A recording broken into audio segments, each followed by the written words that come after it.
करायचं स्मरण. जय जय रघुवीर समर्थ.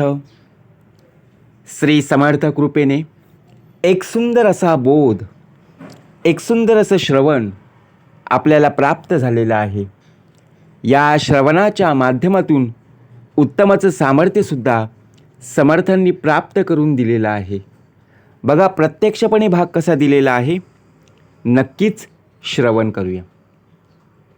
समर्थ म्हणाले, आजपासून, आत्तापासून, या क्षणापासून विचार करणं बघा प्रत्यक्षपणे थांबवलं गेलं पाहिजे. ज्याप्रमाणे आपल्या डोक्यामध्ये चांगले विचार, वाईट विचार येत असतात, परंतु चांगले विचार ज्यावेळी आपल्या मनामध्ये येतात त्यावेळी आपण शांतपणे बघा पाहत असतो. परंतु ज्या वेळेला वाईट विचार येत असतात ते विचार मात्र वाऱ्यासारखं पसरत असतात. चांगल्या विचारांना खूप प्रवास करावा लागत असतो. बघा, ज्याप्रमाणे दोन मुलं असतात, दोघांनाही तिथे पोचायचं असतं, परंतु एक लांब प्रवास करून बघा तिथपर्यंत पोहोचतो आणि दुसरा शॉर्टकट मार्गे बघा प्रत्यक्षपणे पोहोचला जातो. दोघांनाही डोकं आहे, दोघांनाही बुद्धी आहे, दोघांनाही मन आहे, परंतु विचार करण्याची पद्धत आहे ना ती वेगवेगळी आहे. दोघांना 10-10 रुपये दिले, प्रत्येकाची आवड, प्रत्येकाची निवड ही वेगवेगळी आहे. त्याने 10 रुपयाचं बघा प्रत्यक्षपणे कुरकुरे आणले, चॉकलेट खाल्ली, आणि या मुलाने तेच 10 रुपये जमा केले आणि डब्यामध्ये ठेवले. तसंच विचार सुद्धा आहेत. चांगले विचार सुद्धा येतात, वाईट विचार सुद्धा येतात. मग शरीराला दोष देणं, या देहाला दोष देणं चांगलं आहे का? तुम्ही विचार करा. आपला जो देह आहे ना, असा देह पुन्हा होणेच नाही आहे, कारण पुनरपी संसारा येणे नाही आहे. आपण बघा, एखादी व्यक्ती ज्यावेळी चूक करते त्यावेळी आपण डायरेक्टली त्या व्यक्तीला नावं ठेवतो, दोष देतो, परंतु खरंच त्या व्यक्तीची चूक आहे का? नसतेच. आणि असली तरी त्या व्यक्तीला बघा दोष देणं बरोबर नाही आहे, कारण त्या देहाची चूक नाही आहे, तर त्याने केलेल्या कर्माची चूक आहे. जशी आपण कर्म करू त्याचप्रमाणे आपल्याला त्याचं फळ निश्चितच मिळणार आहे. मग कर्म उत्तमाची ठेव. विचार डायरेक्टली सोडायचे नाही आहेत, किंवा विचार प्रत्यक्षात आचरणात आणण्यासाठी चांगले विचार ज्यावेळी असतील ते आपल्याला पेरता आलं पाहिजे. जसा पेरल तसंच उगवणार ना. समर्थ म्हणाले, सगळं आपल्या डोक्याच्या वरून जातं. कोणी सांगितलं आपण ऐकतो, त्या कानाने सोडून देतो. काळजी घ्या. या 2 शब्दातच आपुलकी आणि जिव्हाळा लपलेला आहे. आपली माणसं आपलीच असतात. आपली माणसं बघा आपल्यावरच प्रेम करत असतात, आपल्यावरच राग करत असतात. परंतु असं आहे का? जी व्यक्ती बघा मोठी असते ती आपल्याला ओरडत असते की नाही, आपला देह कुठेतरी चुकलेला असेल त्यावेळी बघा आपल्याला ओरडा खावाच लागतो. पण प्रत्यक्षात आपण सुद्धा समजून घेतलं पाहिजे आपल्याला का म्हणून रागवले, आपल्या हातून पुन्हा ही चूक होऊ नये यासाठी आपण काळजी घेतलेली बरी. जर आपण सांगून सुद्धा जर पुन्हा चूक केली तर समोरची व्यक्ती काय म्हणेल, अरे यांना सांगून काही उपयोग नाही आहे. म्हणून विचार करा, परंतु असा विचार करा की जेणेकरून विचार करणं आता थांबतील. विचारांना थांबवायचं आहे. आपला देह बसलेला जागी आहे, परंतु विचारांमध्ये गुंतलेला आहे. जसा बघा एखादा रील असतो बघा, रील, त्याला दोरा गुंडाळलेला असतो ना, धागा गुंडाळलेला असतो. आणि ज्यावेळी तो आपण धागा काढायला जातो किंवा तो दोरा काढायला जातो, त्यावेळी बघा तो गुंतला जातो. जोपर्यंत रीलला असतो तोपर्यंत बघा उत्तम असा वाटतो. परंतु ज्यावेळी बघा आपण जास्त वेळा तो धागा बाहेर काढला की तो आपल्यालाच तो गुंता सोडायला बघा वेळ लागतो. मग असं का होतं?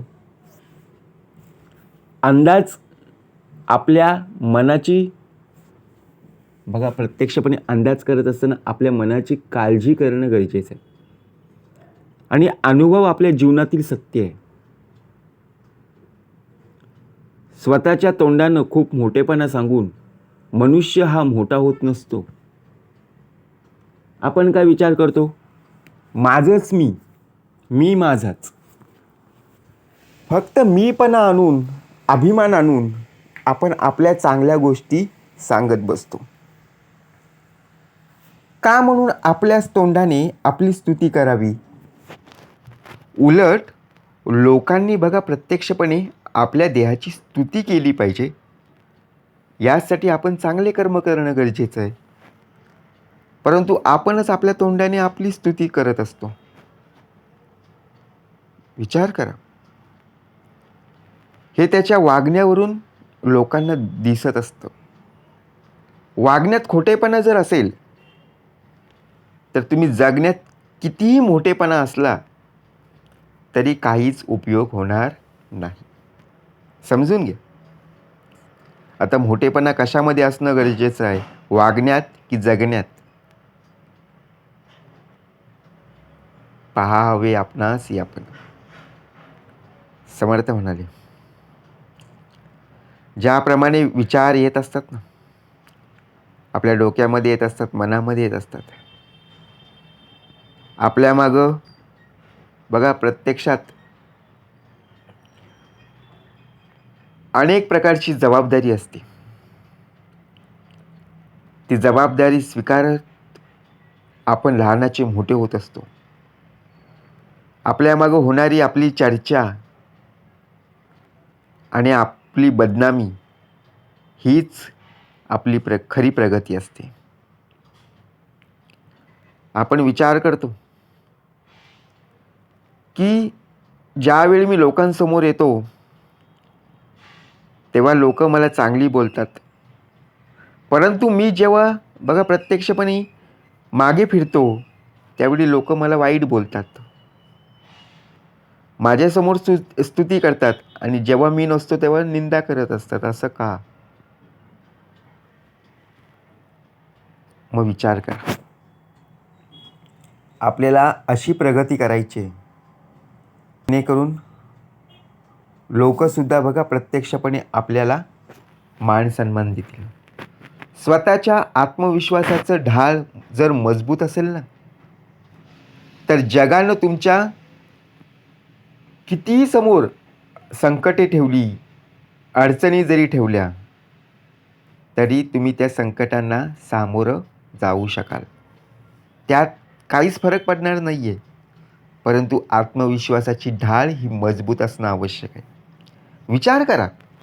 प्रत्येकाला दिलेलं आहे ना, बघा ज्याप्रमाणे मन दिलेलं आहे, बुद्धी दिलेली आहे, स्वतःच्या पायावर स्वतः उभं राहणं हे खूप गरजेचं आहे.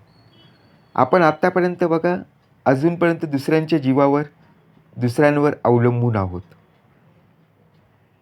हे करणं आता आपण थांबवलं गेलं पाहिजे. हा विचार आपल्या डोक्यातून निघाला पाहिजे की खरंच आपलासुद्धा देह हा उत्तमच आहे. मग आपला देह स्वतःच्या या 2 पायांवर केव्हा उभा राहील? विचार कमी करा आणि बिनधास्त जगाव. जे होईल ते चांगलंच होईल. काय करा ते आत्ता करा आणि जाते घडी आपली साधा. आपण कशामध्ये अडकलो माहिती आहे? की मी जर हे काम केलं, कार्य केलं आणि त्यामध्ये जर बघा प्रत्यक्षपणे काम जर रखडलं किंवा काम कुठे बिघडलं तर काय होईल? नवीन गाडी घेतलेली आहे, त्याच्या अगोदर आपण क्लास लावतो की नाही? गाडी शिकण्यासाठी, बरोबर. मग मला गाडी चालवता येईल की नाही, माझा आत्मविश्वास बरोबर वाढेल की नाही, मला बरोबर ड्रायव्हिंग करता येईल की नाही, असा विचार आपण करत असतो. मग ज्यावेळी नवीन गाडी येते त्यावेळी बघा आपला आत्मविश्वास कमी होतो. परंतु जर उत्तम प्रकारे तुझा देह बघा प्रयत्न करत असेल तर चांगलंच होईल. समर्थपणे सुरुवात तर कर. आपण कुठलंही कार्य करत असताना घाबरतो. त्या घाबरण्यामध्ये आपला देह नसला पाहिजे. समर्थ म्हणाले, होणार ते होई नका, जाणार ते जाई नका, तुटली मनातील आशंका जन्म मृत्यूची. म्हणून विचार असे करायचे की त्या विचारांमध्ये आपला देह अडकता कामा नये. साखर बघा अंधारात खाल्ली किंवा प्रकाशात खाल्ली ती शेवटी गोडच लागणार ना. तसंच चांगलं कर्म हे नकळत जरी आपण केलं तरी त्यांचं फळ मात्र हे नेहमीच प्राप्त होणार. कसा भाग दिलेला आहे. म्हणून कार्य करत असताना उत्तम प्रकारे करणं गरजेचं आहे. कार्याची सुरुवात केली की फळाची अपेक्षा करू नकोस. फळ नक्कीच तुला प्राप्त होणार आहे. रागाला आवडता आलं पाहिजे. रागाला तुम्ही जर आवडलं ना की नात्याला बरोबर तुम्ही सावराल, बरोबर की नाही. परंतु राग जर येत असेल मग नातं सावरायला खूप कठीण होईल की नाही. नक्कीच नातं टिकवायचं आहे, परंतु आपण अशा विचारांमध्ये अडकलो ना की नातेवाईकसुद्धा आपल्याला बघा कमी लेखतात. नातेवाईक आपल्याशी बोलत नाही. मग त्याचप्रमाणे नात्यांमध्ये दुरावा नको यासाठी चांगले विचार करणं आणि त्यानुसार कार्य करणं खूप गरजेचं आहे. जेव्हा तुम्ही एखाद्याचं जीवन बघा फसवून त्या देहाला उद्ध्वस्त करता, म्हणजे काय, त्याचं संपूर्ण जीवनच त्याचं उद्ध्वस्त करता, तेव्हा ते व्याजानं घेतलेल्या कर्जाप्रमाणे ते व्याजासह तुमच्याकडे परत येतं. आता ती व्यक्ती खोटं बोललेली नाही आहे, तरीसुद्धा आपण काय केलेलं आहे, त्यांना दोष दिलेला आहे की बाबा ही व्यक्ती खरंच खोटं बोललेली आहे. त्यांच्या आयुष्यात बघा कठीण ज्याप्रमाणे जगणं त्यांना मुश्किल होऊ लागलेलं आहे. परंतु आपल्याला माहीत आहे की ती व्यक्ती खरंच बोललेली आहे, परंतु आपण खोट्या पद्धतीने लोकांना सांगत आहोत. एखाद्याचं आयुष्य उद्ध्वस्त करू नका हो. कारण ज्यावेळी आपण आपलं एक बोट त्यांच्याकडे दाखवतो ना की खरंच ही व्यक्ती चुकलेली आहे, 4 बोटंही आपल्याकडे असतात. म्हणून वाईटाची संगत ही शेवटी नुकसानकारकच असते, मग ती कशीही असो, बरोबर की नाही. कारण कोळसा पेटलेला असतो तेव्हा नक्कीच हात बसतो आणि पेटलेला नसतो ना तेव्हा हात नक्कीच काळं केल्याशिवाय राहत नाही. म्हणून समर्थ म्हणाले, आपण ज्या ज्या वेळेला ज्या ज्या संगतीमध्ये जाऊ ना ती संगत ही उत्तमाची असली पाहिजे. सदा संगती सज्जनाची धरावी. जय जय रघुवीर समर्थ.